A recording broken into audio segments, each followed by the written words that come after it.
news.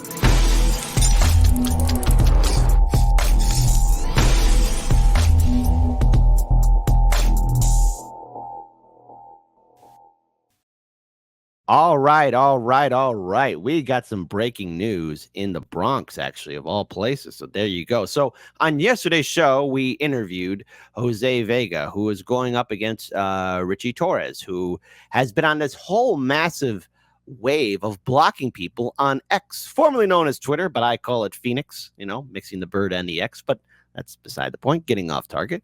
As we all know, Max Blumenthal and Aaron Mate have been the recent people who've been blocked by Ritchie Torres.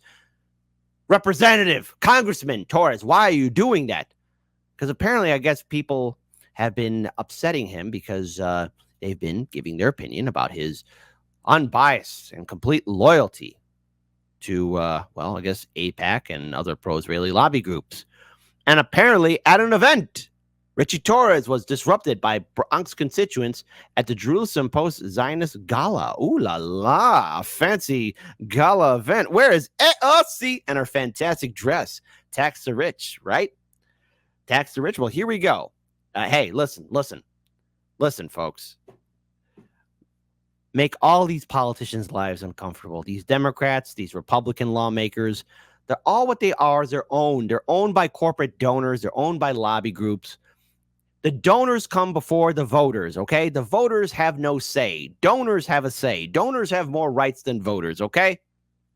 When you vote for a Democrat or Republican, you're just participating. You're just getting a smiley sticker, okay? Break away from the two-party system. It's a neoliberal system that doesn't have your best interest at heart. So let's play this video. Things like that.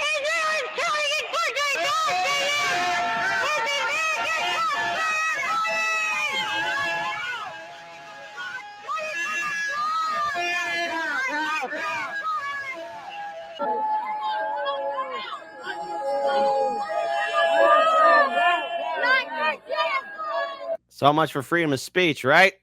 Boy. But also, man, are people quick to silence.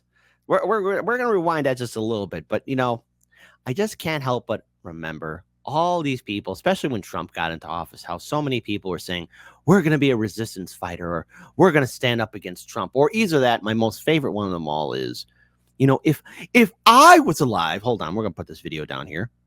If I was alive during the Civil War, I would have helped, free the slaves.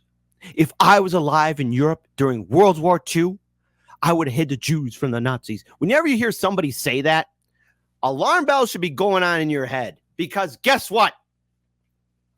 How you're acting now is probably how you would act then. And not to mention, if you were born in that timeline, you would not be the person you are now. You'd be that person from the environment in the 1940s or in the 1900s or in the 1800s or in the 1700s. No matter what historic event took place. People like to say, if I was born this time, I would have done this. No, you would not have. And not to mention, if people travel back in time, you know what my number one concern would be? Getting home, because I don't want to deal with any of that time travel, big awakening kind of stuff. Like, no. Listen. All these people say, I would be a resistance fighter. No, they wouldn't. They don't have what it takes to be a resistance fighter, because they're acting how they would act then and now. So simple as that. So let's go ahead and rewind this. Let's just go ahead and rewind this.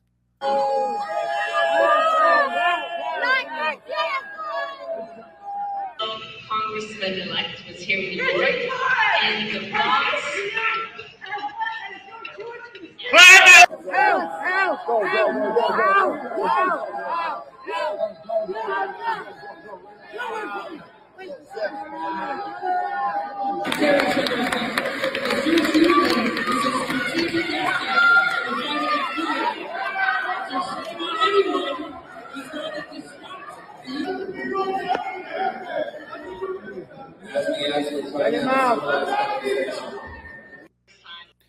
As this war continues on, more and more Americans are looking at the actions of Israel and just wondering, like, geez, guys, killing all these innocent men, women, and children, starving them. No cookies for Gaza, right?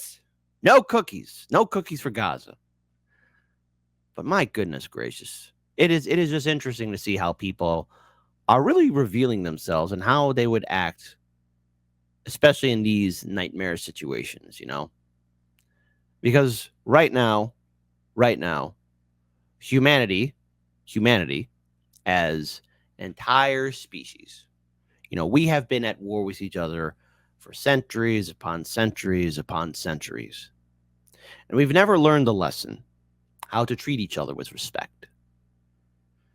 And our own government here, our wonderful, fantastic lawmakers, are owned by pro-Israeli groups, lobby groups that believe in money, corruption, abuse of power, all of this madness.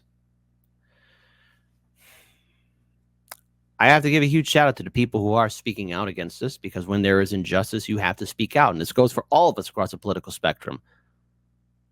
I don't know if there's going to ever be peace in our time, but I do know that the actions for this war in Gaza that we're seeing here, all it has done is just lay the foundations for the next conflict.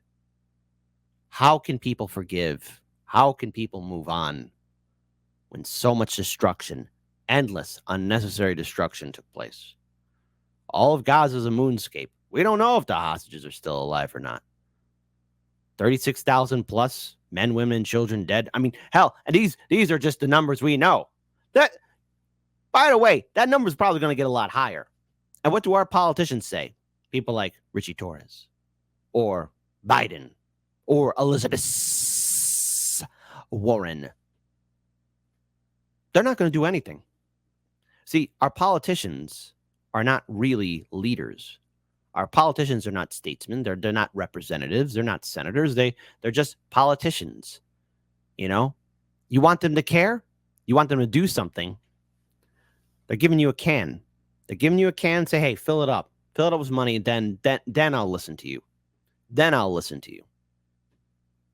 So you know what? On a personal note, I am ever hopeful for Jose Vega, and I wish him all the best in his campaign. I clearly hope that he is able to successfully, you know, not only maintain his campaign, but dare I say, maybe even win. Because right now, what is currently representing us doesn't work, but we just can't rely on electoral politics. What happens now, what we have to do now, is start building our own movements and organizations not connected to Washington, D.C. Because the people who are supposed to be leading us are indifferent to us. You can't speak to them because they don't want you to speak to them. You don't have the money. But they demand your vote, though.